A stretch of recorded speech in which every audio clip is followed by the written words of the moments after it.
I just wanted to make a quick video over some must-do steering upgrades on the square body series trucks. This applies to four-wheel drives, specifically lifted trucks. It helps a lot with the steering. I'm gonna cover a few things that are actually good for a two-wheel drive truck as well. So originally from the factory, these trucks, you can see those holes right there. They had an arm like this here. This is a raised arm, but this arm sits right in there, and it has a setup similar to this. It's what they consider is a push-pull style steering. So when you turn the wheel, that's gonna move like this, and that's how your steering works. And it really just was not an effective method. You'd have a lot of slop in the steering, and the actual steering was just very subpar. When it comes to lifted trucks such as this one, you really don't want subpar steering.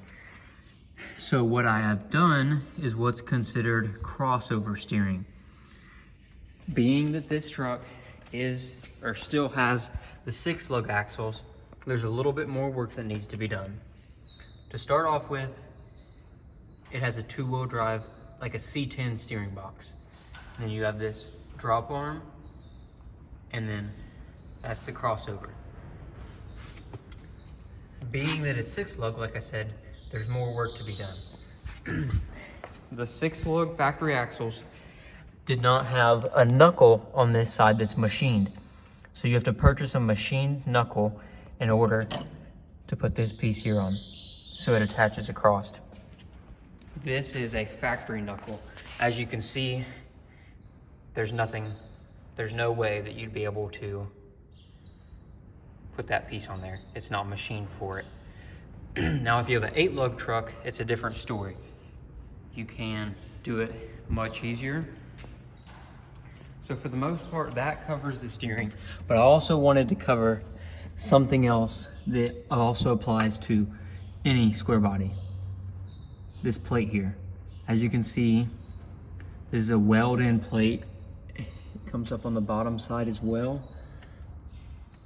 If you can see there, that's because the square bodies are known to have issues with the frame cracking around the bolt holes of the steering box.